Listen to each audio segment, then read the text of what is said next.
Hello and welcome. Today we are so excited. I have a super special guest with me, Jaylee Lundberg, and we are going to be talking about sugar and drug addiction and the crossovers between the two and how they affect your brain. Jaylee is a longtime friend of mine. We've actually been best friends since we were 14 years old, and she recently finished her master's in counseling. She's been working with people who are in recovery from drug addiction for a very long time, and when I was planning on doing an episode about this, I wanted to make sure that she was included because her expertise is incredible. And I think this will help so many people. All of us struggle with sugar addiction, and I hope you guys get a lot out of this today. Jaylee actually works with me with Christian Health Collective, and she just started her own practice called Peaceful Restoration. Jaylee, thank you so much for taking the time today. And can you tell us a little bit more about you, your background, and how you got started in all of this? Yeah, definitely. So I'm so excited to be here. Thank you for doing this and setting it up. This is information I'm just so excited to share with everyone. So a little bit about my background. I've been working with people in their mental health in some capacity since I was a teenager, just because that is part of who I am. So since then, I've worked with kids with autism and behavioral disorders. I've worked with adults with autism, intellectual disabilities, and other mental health disorders. And most recently, I've worked in the addictions field, working with people with different substance use addictions and co-occurring disorders like depression, anxiety, and bipolar disorder. So that's kind of where my specialties lie. I have mostly worked with behavioral disorders, so different topics where people are struggling with how to behave in socially acceptable ways. That's really where the specialty is there. So I am currently in a few different places. I have my hand in a lot of different pots, wear a lot of hats, but I did recently just start my practice. So it is in the early stages, so everyone bear with me, but I do have a little bit here and there. I am working contracted under another business right now. You can find that information through my social media. I'm working through another company, Jones & Black, contracting through them under my LLC. Will eventually be on the LLC on my own once I get there, but I am additionally working, again, like Jess said, through the Christian Health Collective platform as well, doing coaching services there. So if you're in Pennsylvania and you need a counselor, I can definitely assist you through Jones & Black and counseling services. Anywhere in the world, I can help you through Christian Health Collective. So really work on helping people overcome behaviors that feel like they're holding them back, help them really take grasp of their goals and get where they want to be. So that's a little bit about me. I love it. I'm just so excited to have you, especially, knowing you for so long and watching you go through this growth period with your career has been so incredible. And I think this topic is so pertinent to every single one of us because, I've been doing the no plant gaps and carnivore diet with my daughter for almost 3 years, and still I fall off the bandwagon and I get stuck and I wonder, why can't I overcome this? And then I was watching a Homestead How interview recently, and Carrie, who runs Homestead How, he was comparing the gas station to a drugstore. He's like, here are the addictive things, here's the donuts. And it made me think differently. Like, okay, maybe I need to start looking at this food through a lens of addiction so I can start to overcome this. And that's when I thought it would be great to talk to you. So first, can we kind of go through what do drugs do to the brain? Let's talk about drug addiction first. What does that do to your body, to your mental state? And, what does that look like? Yeah, so that's a loaded question, but I'd love to dive right in. There's a lot of layers to that. So drugs like alcohol are very harmful to the brain. Alcohol on its own causes shrinkage of the brain. It causes memory loss, cognitive deficits. We all know that when you drink too much, you black out, you lose a little memory the next day. That's not just a short-term effect. That's going to last over a long period of time. Eventually, it impacts long-term memory, it impacts your ability to socialize, impacts your ability to read, complete cognitive function can decline. So there's a lot there. Really depends on the substance. Marijuana, we always hear that. It makes you dumb, makes you a little slow. We have seen now with the high concentrations, it can lead to schizophrenia. There's a lot of, it's really scary. People start hallucinating and they get stuck in those hallucinations. People say marijuana, it's medicinal, it's fine, it's not addictive. Wrong. It can be very addictive. It can have a lot of serious long-term consequences. When we think of other things, we think of, methamphetamines or even amphetamines that they're prescribing to our children. Addictive. They're addictive. They harm the brain, attention span. It's supposed to be used to help attention in the long run. It's not a very sustainable problem solving there. So there are so many, not even to mention heroin, sedatives that just completely deplete the body. So there are a lot of physical side effects here, a lot of effects on the brain. But when we are thinking about really understanding addiction, it always goes to the dopamine cycle. That's what we think of immediately when we think of what is addiction, how does it function in the body. So the whole buzzword everywhere is, oh, I'm getting my dopamine hit from scrolling social media. So I'm sure most people have heard of what that is. So dopamine it's a neurotransmitter. So it's basically your pleasure sensor. We all have, it's this basic innate way that you can tell this is rewarding. I want to do it again.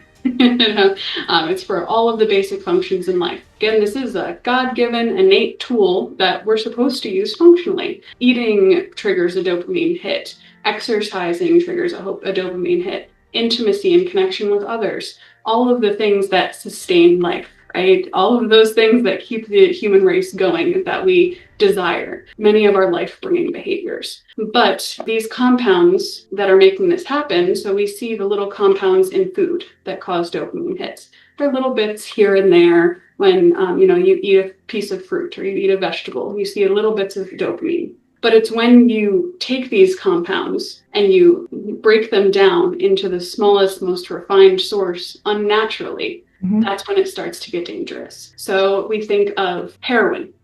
We eat poppy seeds. We put poppy seeds on our bagels. It's fine. But then we take the broken down sap. I took a note here of exactly what it's taken from. The broken down sap of the unripe poppy plant. So it has to be this exact specific thing, and we take the concentrated sap, and that's where we get heroin from. So it's when we really take these things to the extreme.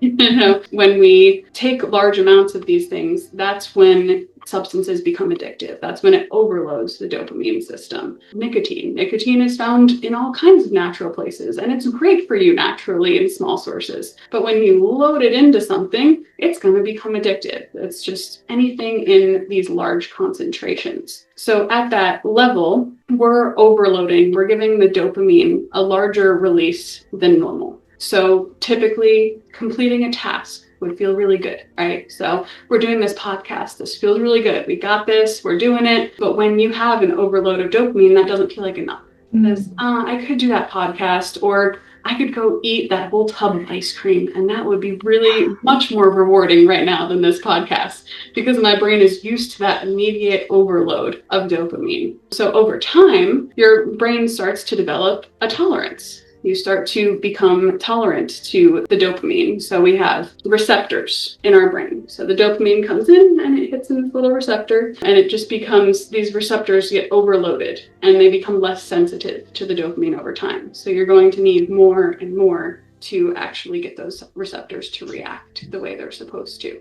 So that's, in the long run, we're going to need that more. Instead of taking one pill, you're going to take 2 pills. Instead of eating the tub of ice cream, I'm going to have a tub of ice cream, and I'm going to follow it up by binge watching a show, because that's another dopamine hit on top of there. And then if that's not enough, maybe I'll drink 2 beers, and it just becomes more and more. And these addictive behaviors just start piling on top of each other. And then you say, this is the only time I feel normal and happy, but I'm gaining a lot of weight. I'm not feeling good anymore. I really want to stop this. So you stop. You say, I'm waking up tomorrow morning. I'm going to have a lifestyle change. I'm done. I'm going to go for a run, and that'll give me my natural dopamine hit. And you wake up, you're fatigued. You're tired. Your head hurts. Your body is aching. It's just too much to even get up and go on that run, because your body is in withdrawal from that dopamine, from that sugar hit, from that show that you're binge watching. So you can have the best intentions. You feel trapped. It is like feeling trapped in your body. You can't get away from this sensation. And that's when the cravings start to get triggered, because your body's trying to restabilize that dopamine. Your brain is saying, there's a deficit here. We need to make up for this. So as this happens, our body starts to, personally for me, I struggled with sugar addiction for a long time. I still do struggle with it on and off. You start to drool. Like, you actually physically start to have these sensations in your body. Your stomach starts to cave in like you're starving. Your appetite's triggered. These physical cravings and urges, like you need to have it now. And you can't, it's hard to control your thoughts. I'm not saying you can't, because you can, but it feels impossible. It takes all of your concentration not to act on these feelings and these sensations. It becomes that addiction. So not only is it harming your body, but it is physically making you need it, making you dependent on. And when you're talking about other things like alcohol, withdrawal can be deadly. It really changes your entire brain chemistry, so that when the receptors change in your body, your neurological system was so depressed, you were developing more receptors to stimulate your neurological system. So when you take that away, your neurological system is too stimulated and you have a seizure, and you can possibly become delirious, have seizures, die. So alcohol withdrawal can be extremely serious, and that's because of the way it impacts your brain.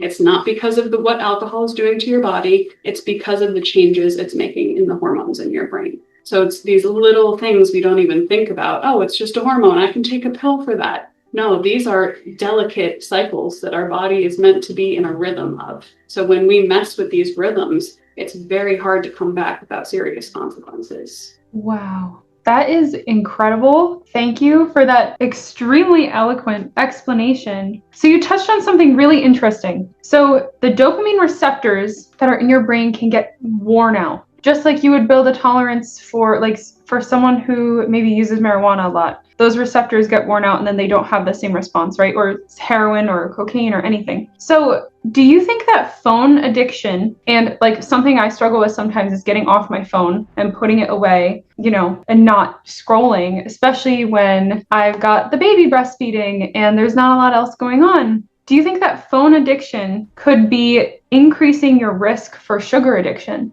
Oh, certainly. Wow. It definitely can. It is triggering those exact same receptors. So that's a really great point. I'd love to actually dive into that from a different angle. Mm-hmm. If you are trying to get off sugar, it's so easy to go a different direction and say, oh, well, let me stay out of the kitchen. I'll scroll on my phone for a little while. Well, the second that phone gets put away, it dies. You're in the middle of doing something else. You're cooking for the family. Oh, well, I'll just grab that ice cream in the fridge while I'm cooking dinner really quick. Oh, let me just grab a quick cookie while I'm making something for the kids, because you're going to need a dopamine hit while you're doing other things. So it is just feeding right into the addiction cycle. You have to really focus on the natural dopamine hits. Like I said, exercising, going for a run, and get used to that level of dopamine over time, which can be very, very difficult, especially in this day and age when, both of us, we want to stay relevant on social media. We want to be making content, stay up to date on the latest content so that we can be involved with the market.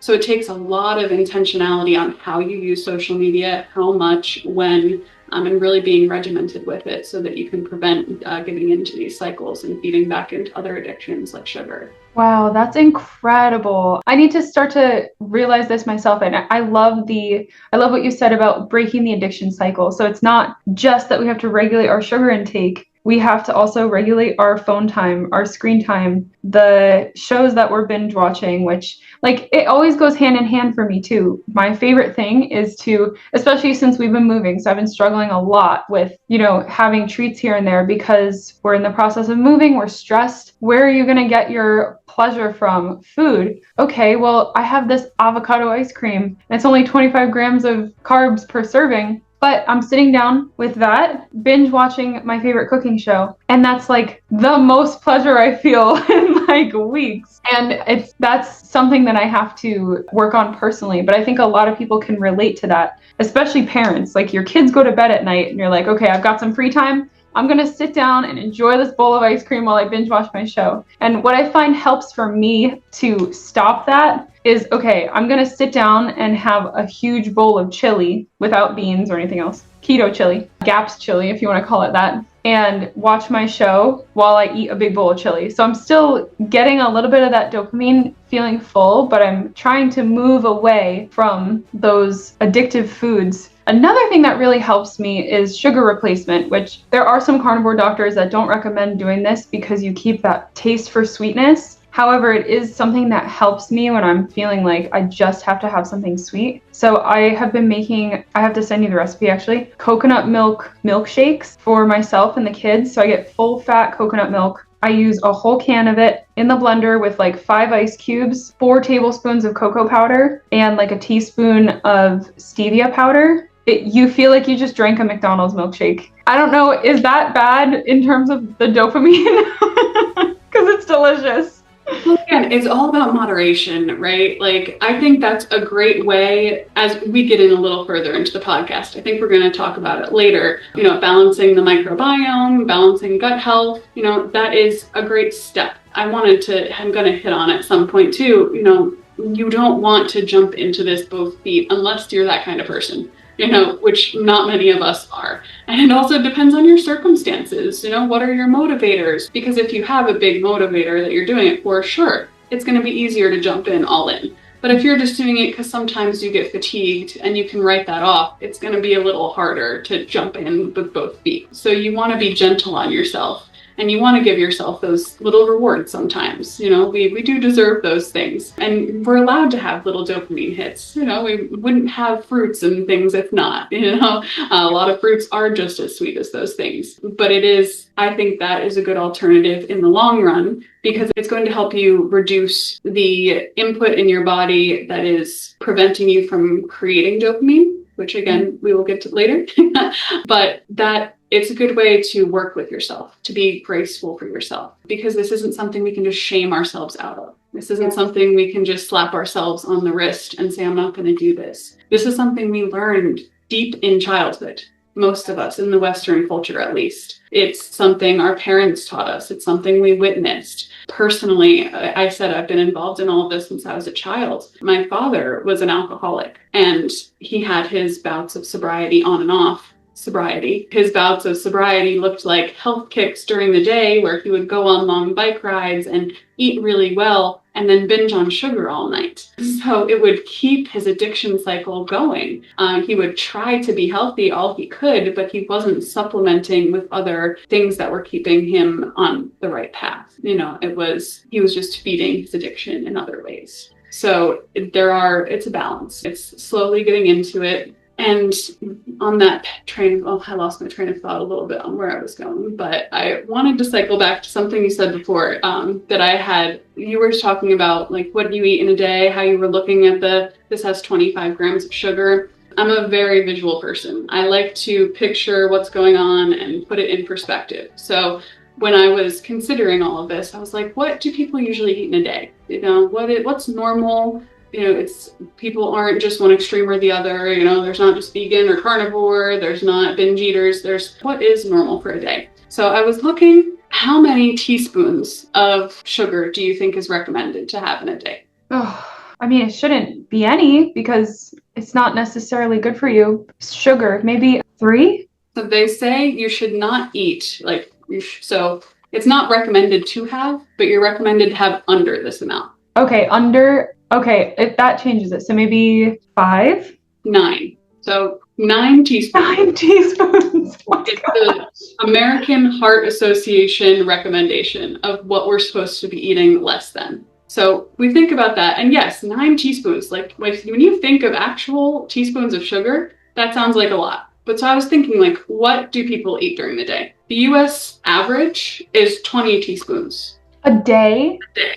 The average intake of sugar is 20 teaspoons a day. So we think of it, I wrote it out. If you get a berry parfait, people think that sounds so healthy. The one I pulled from is the Chick-fil-A berry parfait. It's a little yogurt and some fruit. So that alone is about 5 teaspoons of sugar.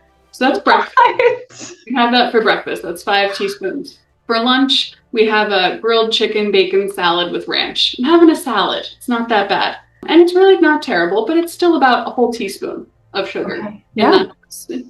In a salad. In a salad. You think, oh, I'm not having sugar at all. I'm having a whole teaspoon. I'm putting a spoon of sugar in my mouth eating this salad.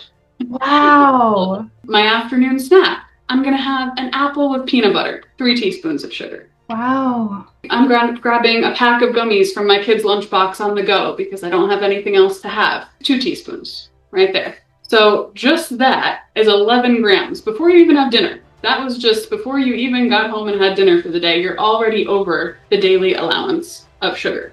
Wow. That is an incredible point. Yeah, 1 can of soda, people have, oh, it's my daily treat. I have 1 can of soda a day. 10 teaspoons. Just 1 can. 1 can, you're already over the daily limit of what you should be having for the American Heart Association. You could eat nothing but meat the rest of the day and still go over with 1 can of soda. Yeah. Wow. That is crazy to put it into perspective like that. It really is huge because it's so normalized. And that's the problem. Again, the average is 20 teaspoons of sugar. The American Heart Association is making this recommendation because sugar hurts your heart. Yeah. You know, we think of drugs, like I said earlier, causing the brain shrinkage, causing all of the issues with the body. Sugar has almost the exact same effects. Sugar causes long-term damage to the cardiovascular system. It makes our cells decompose. It causes diabetes, an increased rate of heart attacks, liver damage, kidney damage. These have the same impacts physically, the same risks as you get with taking drugs and alcohol. That is insane. And alcohol is full of sugar too, of course. So if you're someone who does drink, thank God my husband and I have stopped a long time ago. But so I think this brings us to our next point, which is that people underestimate sugar addiction because it's not just the donut that you picked up at Dunkin' Donuts on your way to work. It's also the ketchup that you're eating and how much sugar is in that. You know, I used to drink ketchup literally, but it wasn't because I loved the taste of the tomatoes and the vinegar and the seasonings. It was because of the sugar. And the bread that we're eating, the pasta we're eating, the rice that we're eating, the fruit even. And this is what's so difficult too. We look at fruit and we say, okay, fruit must be good. God provided it for us. However, God didn't say, here's fruit all year round. If you live in the north, for example, we have strawberries, blueberries, apples available to us. Blueberries, I'd say maybe 2 weeks out of the year that they're ripe and you can eat them. And the apples, maybe a month. That's it. So you have 11 months where you have no fruit available to you throughout the year. Yeah, it's really available. What was that? People can them, can the fruits and everything, but you ration it. It's a treat. It's you get 3-4 blueberries after dinner, that's your treat tonight. It's not, I'm going to sit down and give my kid a whole cup of blueberries. Every day, yeah. Exactly. And we're going above and beyond and refining those things down to this refined, processed substance. It's just as bad as cocaine. We are really taking this natural gift that's meant to be this little treat and expanding it into this huge thing that's walloping our bodies. It's so amazing how it happens. So before we move on to the next part, let's talk about sugar withdrawal symptoms. I have a list pulled up here. Let's just go through and I want you to tell me how many of these overlap, or maybe all of them overlap with drug addiction or drug withdrawal. So fatigue, headache, irritability, cravings, anxiety, mood swings, dizziness, nausea, brain fog, sweating, insomnia, depression, tremors, hunger, weakness. All of them? Wow. All of them overlap. It's the same exact mechanisms. That is absolutely crazy. And I've gone through it myself so many times, getting back into ketosis. I'm like, why do I keep torturing myself? Because the third day of no sugar, of trying to get back into ketosis, I wake up weak, sweating. I can't even stand. I'm so weak, I can't get out of bed. I have to call my husband and say, hey, can you bring me like a plate of burgers? And I have to sit in bed for an extra hour before I'm able to get up or I will pass out. That's no joke. And it's not as accepted, which is interesting too. Because drugs are so taboo and, everything, but we also accept that people have addictions to them. We have detox centers. We have inpatient stays. We have these resources for people to get off of substances. Where are the resources for people to get off of sugar? Wow, that's a great point. You And can't sugar is so, you're seen as extreme if you don't eat sugar. So it's like calling someone crazy or saying that they don't like moderation because they don't do cocaine. Yeah. Exactly. It's just not accepted. I actually have a story about this. I came into work the one day and saying, it was right after the holidays. And I had cheated over the holidays because that's unfortunately what happened. But I was exhausted. I was wiped. I knew it was sugar withdrawals. I had headaches. I was fatigued. And I came into work and I said, I'm just exhausted. I got done what I need to do. I'm going to go home for the day. My boss says, just take an ibuprofen. You'll be fine. If I was on substances, he would say, oh my gosh, you need to take a leave, you need to go to detox, you need inpatient, you need to take FMLA, and we'll get you covered by disability benefits. All of those things are available for substance use. Oh. But I'm just told to take an ibuprofen and get over it. It's the exact same withdrawal symptoms. Wow, I would never think of it from that perspective. It's so true. So let's talk about the recovery and the emotional ties that happen with sugar addiction. So why do you think that sugar is harder to quit than drugs? Or do you think it's harder to quit than drugs? I do. I 100% do. Don't get me wrong, drugs are awful to quit. It's terrible. There again, there's the withdrawals. But we have a lot of resources for people that are going through drug addiction. We have a lot of recovery tools for people who are going through drug addiction. It's normalized to go to an AA meeting and get some support, go to a 12-step program. Yes, there's a bit of a stigma behind it, but if you're going through a sugar withdrawal, you're told to get over it. Okay, how am I going to get over it? By eating more sugar. Yeah. That's really pretty much what your solution is. Otherwise, you do just kind of have to hunker down with the benefits and get through it. But if you're expected to show up in your life, if you don't have a husband there to bring you hamburgers, Yeah. Thank God for that. But a lot of people don't, single moms having to get up and take care of their kids, people who live on their own, needing to pay their rent and get up and pay bills. People don't have the option of just changing their entire lifestyle around like that. And to go through withdrawal. Yeah. To literally go through withdrawal. Exactly. To go through the physical sickness that comes with that. It's real. So I do think that is one of the reasons. There's so many reasons why sugar is harder to quit than drugs. And the next one is just that it's so normalized. I rarely have clients that maintain a diet change long term. It happens very rarely. I intensive outpatient centers where people are trying to recover from drug addictions. They have snacks out. If they don't have a bunch of sugary snacks out, they have coffee with a bunch of sugar that people just pour their sugar into. There's very little education about diet, very little discussion of diet. On top of that, anytime you go out into the world, imagine if drugs were sold the way on shelves. Imagine if you walked into the grocery store and there was just heroin with a pretty little label with flowers on it. Yeah. But of course, it's going to be really hard. Every time you walk in, I don't know about your grocery store, but you walk into the produce aisle and there's a whole shelf of cookies right before you hit the produce aisle. It's you cannot get to where you're going without seeing all these pretty packaged sugar dopamine hits right in front of you. It is so normalized. And plus, if you get past that, there's the social aspect. So it's every time there's a holiday, what do you have? Sweets and desserts. There's pretty much a different type of candy associated for every holiday. We have baked goods, we have candies, we have ice creams, every celebration. What do you do when you graduate from high school? Go out to dinner afterwards. Have a nice dinner with everybody. It's associated with sugar. It's associated with binge eating. Everything we do is associated with this binge eating. So it's so normalized. It's hard to get away from, even if you're using all of the resources that you have. You make a new friend. Hey, let's go out for frappuccinos at Starbucks. Anytime you want to make a social connection, everything is surrounded by sugar. And people feel like they're missing out if they don't indulge. They feel like they're missing out on that connection. They feel like they're the weird one out in the group if they bring their own food. They feel left out. They feel isolated. and not a feeling that anyone wants. Deep down, that's all we all crave is connection. So when everybody is indulging in this thing, it is a social norm. If you don't indulge in it, you're the weird one, So there's that end to it too. And then again, like we were talking about, sugar is even hidden in the good foods.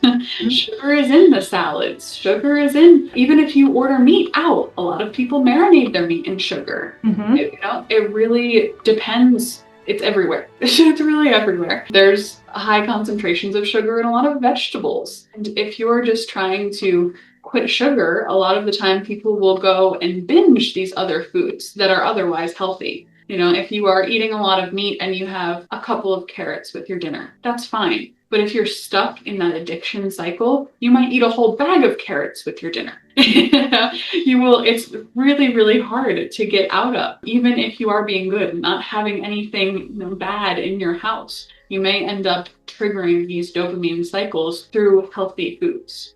So Wow. I think that's a huge part of why sugar is so much harder to quit than drugs. It's just so available, so normalized, and so ingrained in our culture. Yeah, I mean, so since we've moved, I was trying at one point, I'm off now, thank God, but I was trying to quit and I was like, I'll just eat fruit for a little while because I'm breastfeeding, so it's fine. And I ate a whole watermelon in one sitting. And I was like, I can't do this. Like, it has to be all or nothing. It's like someone having a bag of cocaine and being like, I'm just going to do a little bit of cocaine. And you can't do it because you get done with your bowl of watermelon. And then I literally just took a spoon and I was like a rabid dog at the countertop eating the whole watermelon until it was gone. And my husband came down and he's like, can I have some watermelon? And I'm like, no, you can't. And thank God he forgave me. And then at one point I said, okay, well, I'm going to do sweet potatoes. I ate 5 sweet potatoes a day for like 3 weeks straight. 5. Look at me. That's a lot of sweet potatoes. It's a lot.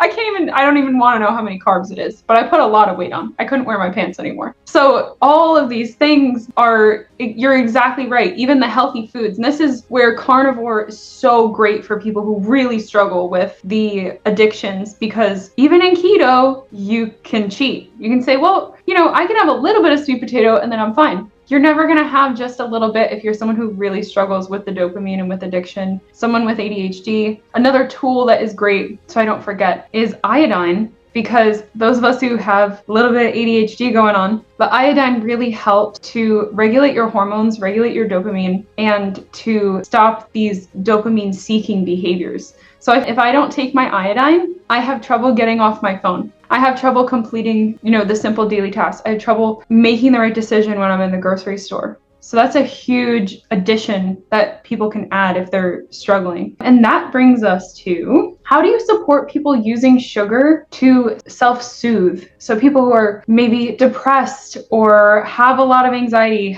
struggle with ADHD, people who are grieving or just going through difficult life circumstances and using sugar as a tool to comfort themselves. What would you recommend for those people to help them move away from the sugar? That's a complex question too, but I'm going to try to break that down a little bit. So again, like a lot of these habits are ingrained in us. This is something that needs to be met with empathy. It needs to be met with understanding. These have been passed down from our parents. Trauma and long-term stress can actually disrupt the hormone system and lower our cortisol over time, because when we're stressed over a long period of time, our cortisol tolerance gets thrown off. Okay. So we have low levels of cortisol. When your cortisol is low, your hormone system goes, we need an energy boost. And it triggers your sugar cravings. So if you've been through any traumatic experiences, grief, if you've lost a loved one, you're going to have low cortisol levels and they're going to automatically trigger your sugar cravings. So that is just a natural human response. Why, a lot of people when they're grieving, people will bring over cakes and people indulge when they're grieving. They are in this long-term cycle of stress and their body wants this energy, this lift to try to get out of that mood. So we need to really be considering where people are coming from. This isn't something that, again, like I said earlier, you can't just slap it on the wrist and change it. This is something that you have to really meet people with empathy and with respect. You have to help them accept where they are. It's like you can't blame a child for developing a habit, but you can teach the adult new ways to deal with things. So we need to be really empathetic of where people are. So I think that empathy and psychoeducation, and education in general. People can't work with something if they don't know it. They can't change something if they don't know. So people self-soothe with sugar because it works dangerously well, at least for a short period of time. So people have developed these behaviors unknowingly, and blame and judgment are not going to help. It'll only make them run. So that's how we're programmed as humans. You try to tell us something that's scary, we just run out the door. Try to tell us, no, you're a terrible person. No, I don't want to hear it. I'm leaving. We want to be met with empathy. We want to be met with respect. And we want to meet ourselves with that too. Again, we are only human. We come from generations of flawed humans. So we are going to struggle with these things. First of all, look at the knowledge that you do have. What do I know? I know that sugar's hurting me. I know that I can't stop on my own. I'm having a hard time saying no. So where do I go from here? It's important to educate yourself. Find someone who knows more about it. Google. We have a wonderful resource at our fingertips. Just develop some more education on how it works. Watch this podcast and look at all the dopamine mechanisms that we spoke about earlier. All of these things, it's very important to educate yourself. So that's kind of step one. And then when we are educated, we know that a change is kind of needed, but we need to motivate ourselves. Right? A lot of us have natural motivations, like you have motivation with your daughter. You have motivation of all of these things, and you can jump right in. A lot of us have autoimmune disorders, and we can jump right in.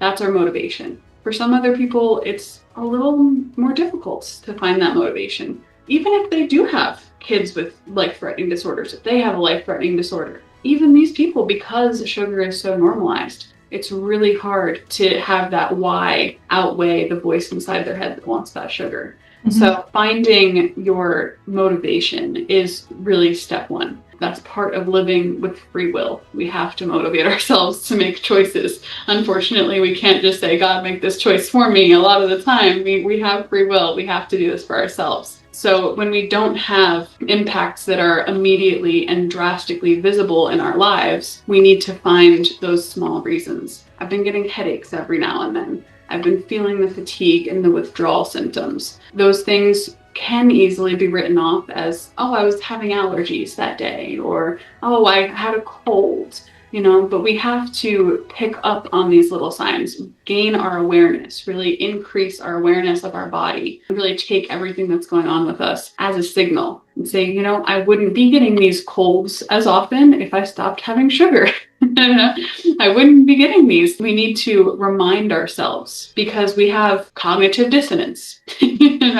When we're living one way and we know that it's not healthy, we try to make up for that in our mind. We try to convince ourselves of the opposite. We can even change what we know is right in our minds, trying to convince ourselves because it's uncomfortable. It's uncomfortable knowing that we've been putting sugar into our bodies this whole time. We've been increasing our risk for cancer for the past 20 years of our lives. We've been increasing our risk of not being there for our children one day for our entire life, especially as a parent. I've been feeding my kids sugar for this first 15 years of their life, and now they have all of these disabilities. They're struggling with addiction, and it's really hard to accept that. Mm-hmm. So it's important to remind yourself with gentleness, with empathy, that I did not know better at the time, and that's okay, but I'm doing what I can do now. That's a huge piece of it, because it is. You have to remind yourself, this was society, this was normalized, this isn't on me, but what I do now that I have the knowledge is on me, and I have to take responsibility for that.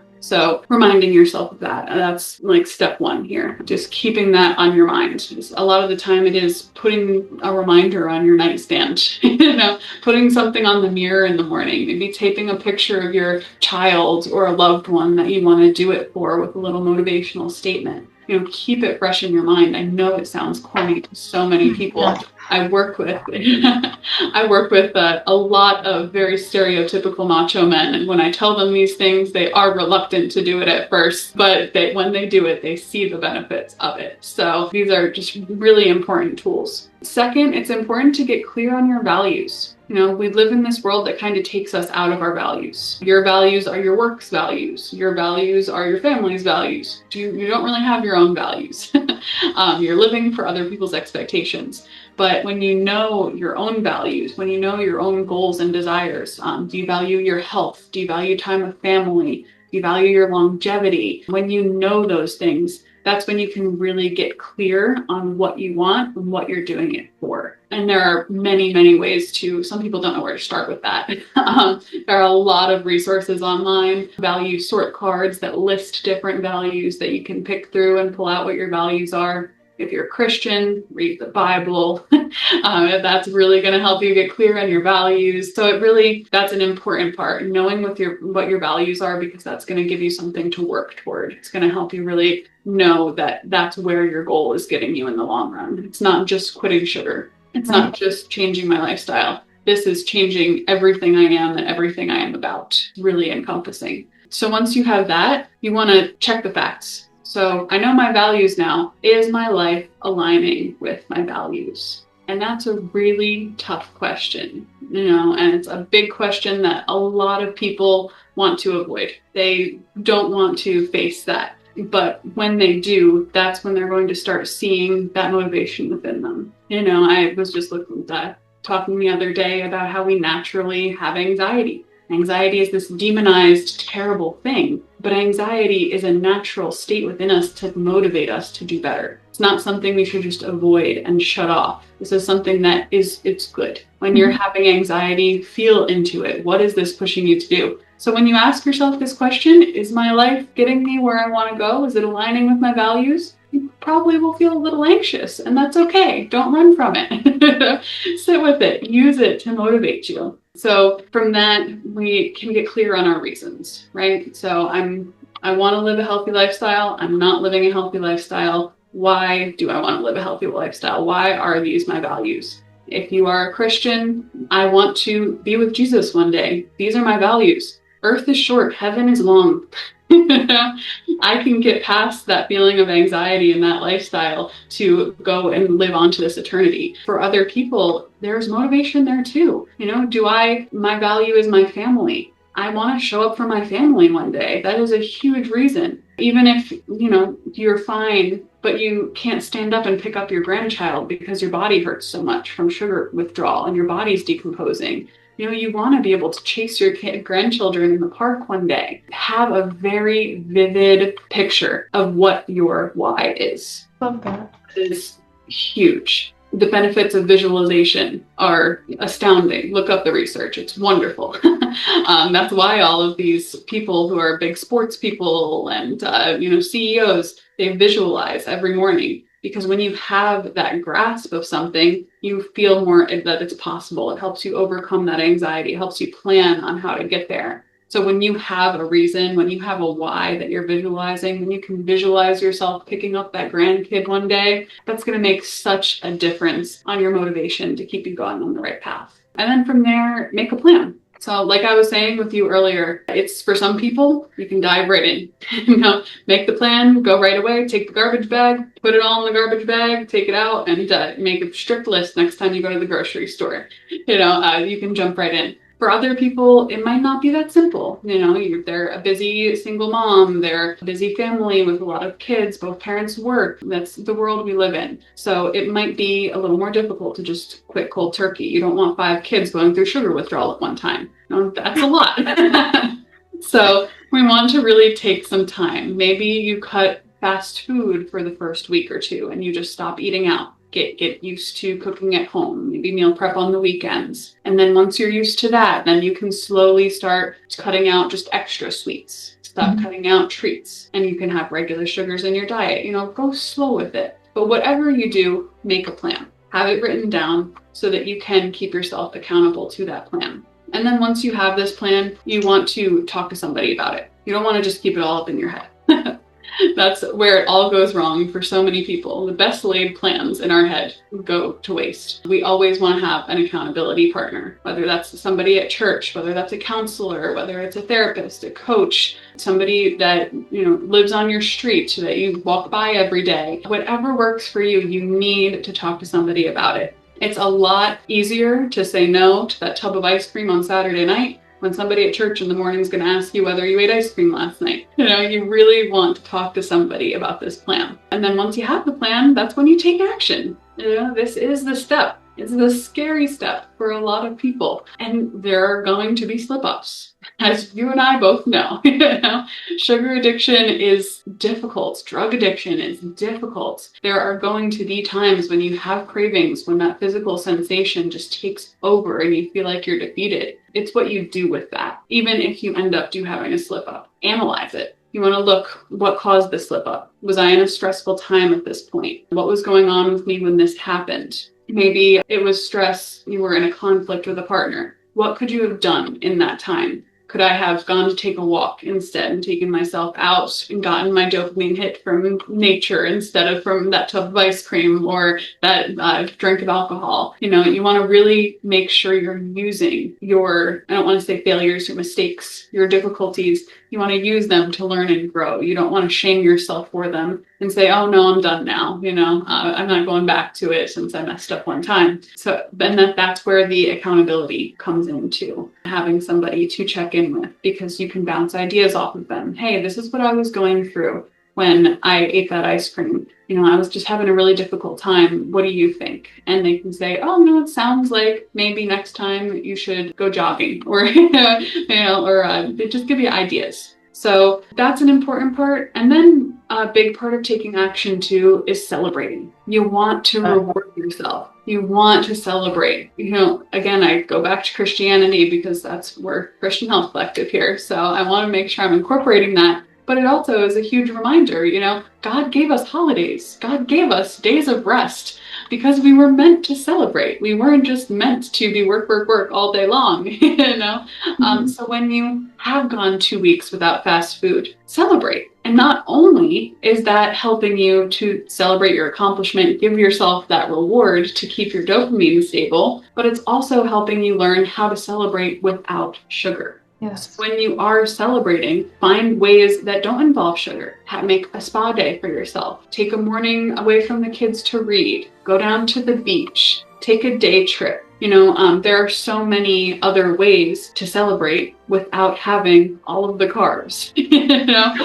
So that's a huge just behavioral aspect to it.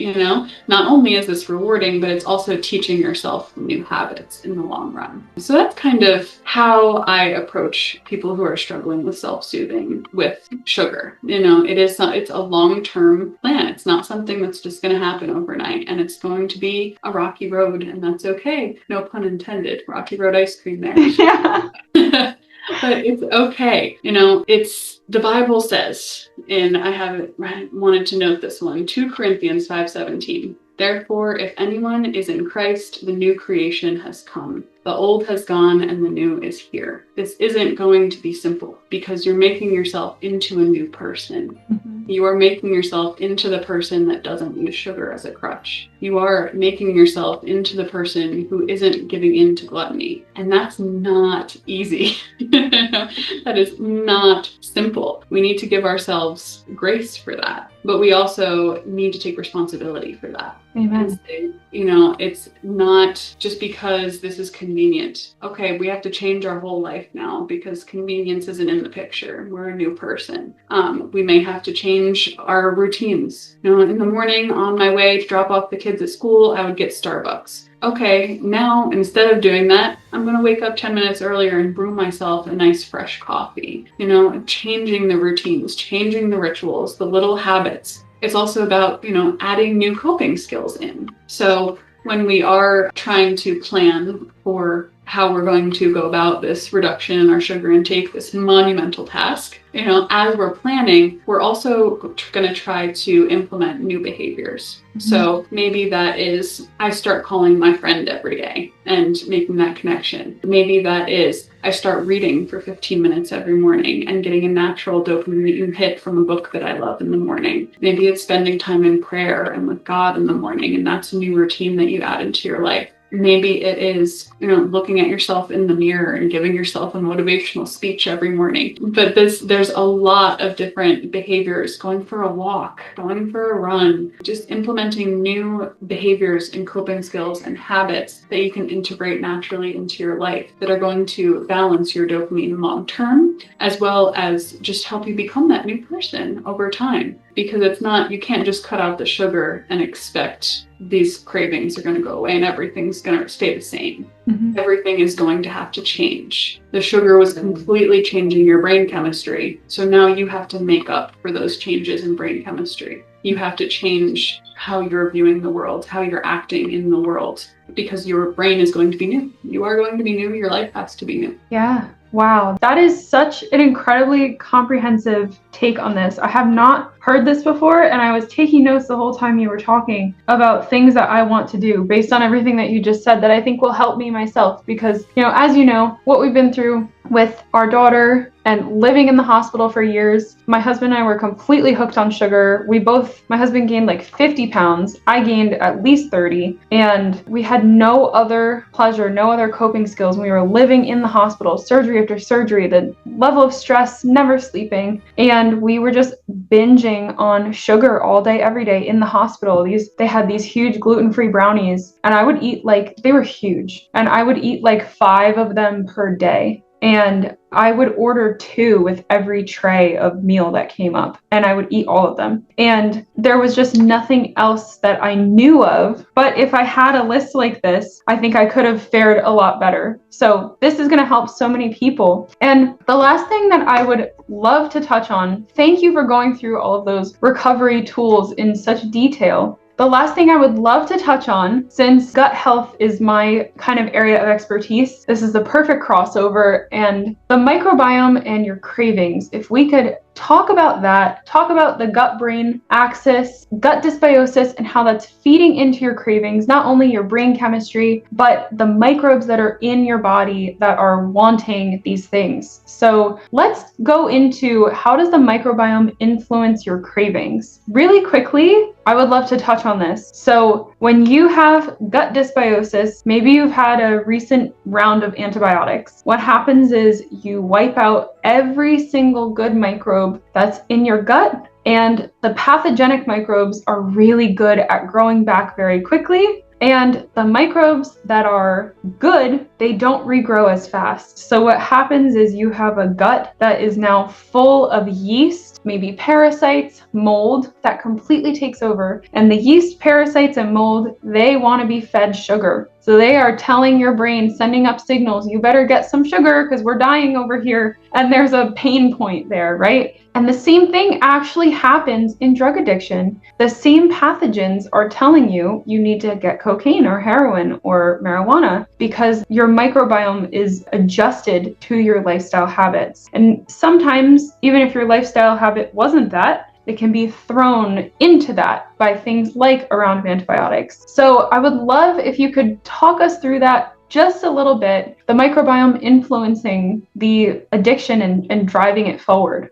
Definitely. That's a huge foundation of my work, our work at Christian Health Collective. It's mind, body, spirit, right? Everything is connected. So a lot of the time when we think about systems of the body, we think of them as disconnected. So we have an ear, nose, and throat doctor. We have a podiatrist. We have a gastroenterologist, and they're all trying to give you different medications for the same issue. So often we think of these things in such isolated parts, but that's not how the human body works. We're one system that integrates and communicates with each other. Each part influences the others, especially the gut and brain. Like you said, that gut-brain axis. The gut fuels fuels our entire body. How do we think it's not changing our brain? It's providing the building blocks for life. When we ingest things, that is providing the building blocks for the chemicals in our brain that are changing how we think and feel. So the brain uses these building blocks supplied by the gut as input to the nervous system throughout the entire body. It prompts our behaviors and our emotions. So you are a result of what you eat. Your behavior, how you act, a lot of times personality. It can change drastically depending on what you're taking in. So this means the brain is both fueled by and informed by the gut. So this is why we often feel tired after eating turkey, why so many antidepressants are taken orally, right? This isn't by mistake. It's because that bacteria, the living whole terrain in your gut, it helps us digest and process foods. It also produces neurotransmitters. It produces molecules that influence neural functioning. So when this happens, bacteria, you said, like yeast, that feed on sugar, they get overfed. With our sugar addictions, with alcohol addiction, alcohol and sugar addiction are very, very closely related. So when we have those things, those take over the microbiome. And specifically with yeast, they produce short-chain fatty acids and histamines, and that impacts the parts of the microbiome and the neurotransmitters that are being produced, because the microbiomes that produce the neurotransmitters that we want are being taken over by the yeast. So those neurotransmitters aren't being produced anymore. And then the things we don't want, the super amounts of dopamine, all those things, are producing too much because we're imbalanced in our gut. So those same things that antidepressants cause in our brain are being caused naturally by what we eat. So imagine taking an antidepressant when you weren't depressed. Well, that's what you're doing a lot of the time when you're eating these different foods. You're throwing off your brain chemistry by taking things that your body doesn't need, suppressing the good, overwhelming the bad here. So a lot of that is going to affect appetite. It's going to affect, again, those physical cravings, the desires. A lot of our body knows what it wants. It wants stability. It wants stasis. So if it's been in one way for a long time, just like any system, it's going to try to stay going that direction. Mm-hmm. So if you try to mess with a off gut, it's going to give you all of these symptoms, wanting to crave these foods. That's going to keep it going in the direction that it's going, even if that's harming your body long term. So I think that kind of demonstrates it. It's going to make your body crave the deficit. Yeah. So when you have a deficit of something because your gut is off, your body is going to crave what you have that deficit of. In long-term short, it's going to make you crave these substances and continue your addiction going. So as far as like the microbes, I wanted to touch base on that too, because when we go into that, when we're intaking these substances, it causes this dopamine increase, like I explained before. Some substances like cocaine and amphetamines actually directly block your dopamine reuptake. And other substances stimulate the neurons that produce dopamine. And sugar stimulate both the neurological stimulation and the receptors. So it's actually increased twofold in how it is triggering addiction, because it does both mechanisms. And it has a third level too, because when it reaches the gut, it stimulates long-term hormone production. So you're getting the neurological stimulation, you're getting the sensory receptor stimulation, and you're getting the gut stimulation. So it's threefold how much sugar actually impacts your cravings compared to other substances. So it's when we said earlier, why is sugar so much harder to quit than drugs? It is actually threefold because it is hitting all of those receptors that's causing that addictive cycle to go forward. Wow, that is incredible. I would have never thought that. Like, it actually is physically harder to quit. So, wow. Have you seen, so this is an interesting question related to your experience in the field, but have you seen gut healing help with drug addiction? So it's difficult. I've seen it in my own life.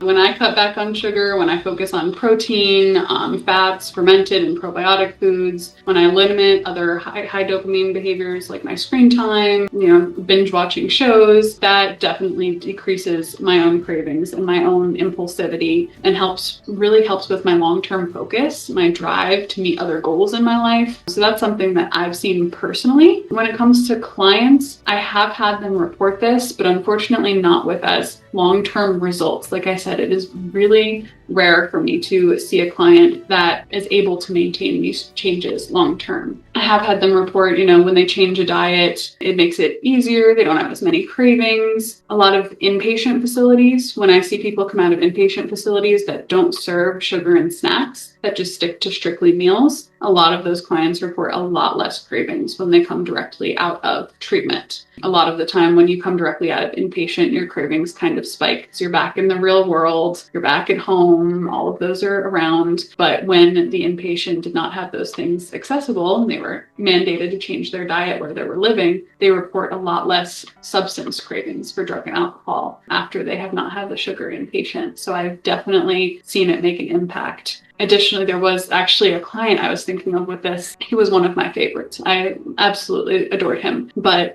he came to us. He had been in addiction for years and years and years. He was in his 60s and had been struggling on and off with alcohol addiction, methamphetamine addiction. He dabbled in some different pills, but most recently he had been in and out of meth addiction, which is very, very difficult to come out of. It's a very addictive substance. He went into one of those inpatients that I was talking about that would restrict your meals. And when he came out, he didn't really have too many cravings. He went to live with family. His family lived a very healthy lifestyle. His family was a family of bodybuilders and gym people, and they had a very healthy, a lot of them ate keto, very low sugars. He was so successful. He had been in and out of so many different rehabs. He had tried to get sober so many times, but having that accountability, like I said, accountability is a huge piece. Living with with family members that keep you accountable to the diet change and the lifestyle changes. He went from living in a trap house to living with his family of bodybuilders and health people. So talk about becoming a new person. He really made this complete lifestyle change, but he had that accountability in his life, and he completely turned his life around 360, started going to church. He had a lot of identity issues and struggles that he went through, and he started finding God again, becoming more secure in himself. And I just talked to him 2 weeks ago, and he has been clean for, I think, over 8 months now. That's the longest he's had in quite some time. Just seeing how impactful that was. Again, changing diet and having that accountability and being surrounded by empathetic and caring people. Those were really the keys in his life. Wow. Yeah, it's so amazing. Your community is so much. But the gut healing tools, even being in keto or low carb for some people can just be so helpful. And this is what I love about the GAPS diet in particular, because all of these microbes that are feeding those addictions, the drug addictions and the sugar addictions, when you repopulate the gut with healthy microbes using fermented foods, which are the world's best probiotics, you can really cut these cravings. And this is something that, I'm dealing with histamine issues myself right now, so I've been low on my ferments. And this is the hardest time I've had getting off of the sugar because I'm not able to replace with those ferments, because usually I would drink a quart of kefir a day. And man, you want to talk about blowing out sugar cravings? Drink a quart of kefir a day. You will never crave sugar because your microbiome is just so incredibly healthy. So I want to talk about those tools really quickly from a gut healing perspective. So homeopathy is a great tool. So Nux vomica is one of the homeopathic medications I take when I slip up and I feel bad about it. So homeopathy is helping you to release those emotions. So I'll take Nux vomica if I'm feeling guilty. And then the other thing is the fermented foods. So for anyone who's listening, I would highly recommend reading Gut and Physiology Syndrome by Dr. Natasha Campbell McBride. She talks about addiction, and that's her newest book. So she goes really in depth into the microbiome. Fermented foods are a huge part of this. It's going to crowd out the yeast, the pathogens, even the parasites. Get rid of those in your body, the mold, break down the biofilm, allow your body to start identifying these things, killing them off, moving them out, and repopulating with healthy bacteria that's not going to keep sending signals to your brain that we need sugar. Fat is the other huge tool that people have. So if you're someone who tolerates butter, have a stick of butter on you all the time. And you can literally bite into the butter and eat it like you're a kid. If your kids like butter, let them do it too, as much as they want. Fat is the only thing that will send a signal to your brain saying that you're full. That's why you can eat 6 packs of Oreos and not feel a thing in terms of being satiated. That's why you can eat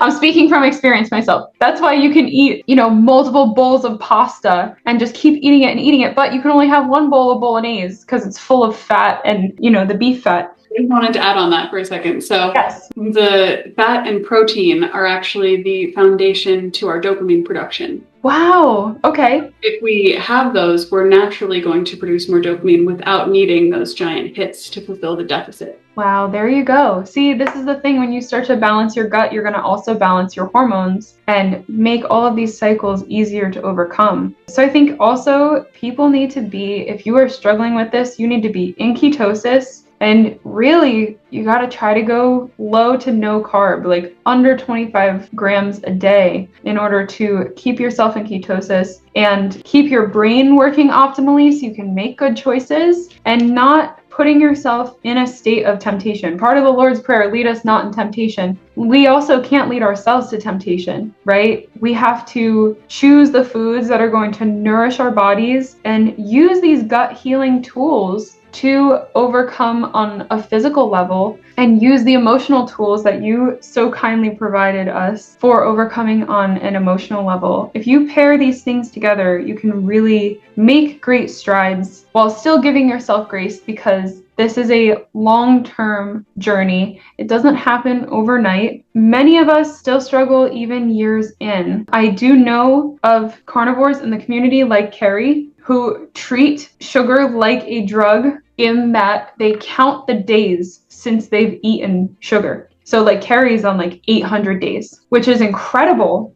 And I think that's something that I was going to start doing myself, was counting the days, because it's a powerful tool that keeps you accountable as well. When you're able to say, I've gone 800 days without eating anything but meat. Man, that's amazing. Takes a ton of willpower. If you're someone who is very black and white, all or nothing, that can be a helpful tool, like myself. Like for my daughter, and this is another thing, like look to people who can motivate you. Look to people who have done it. My daughter is one of my biggest motivators. She is 5 years old, almost 6, and she has not slipped up and eaten the wrong food in 3 years, since she was 2 years old. So can you imagine the willpower of a child? And use her as motivation to say, okay, well, if that little girl can do it, so can I. All right. And Jaylee, I just want to say thank you so much for taking the time today to go through this, for providing people with these very powerful tools that they can use to overcome not only sugar addiction, but any other addictions that they're struggling with, and explaining to us how this works on a physiological level so we can make better choices moving forward. I cannot thank you enough for this information, and I'm sure everyone online is going to really benefit from this. Thank you. Yeah, you're so welcome. Thank you for having me. I'm just really excited to get this information out there. And, this is something that it's spiritual warfare. I really believe, this is something that people are seeking, the goodness. They're seeking that goodness in all kinds of places. So if anyone out there is struggling, I just really encourage them to reach out, get a hold of community. There are a lot of spiritual programs out there. Alcoholics Anonymous, Al-Anon, Nar-Anon, CODA, Children of Alcoholics and Dysfunctional Families, Celebrate Recovery is a Christian program that you can get involved in. All of these are going to help you use your faith, give you the hope, because a lot of the time in this, there is not hope.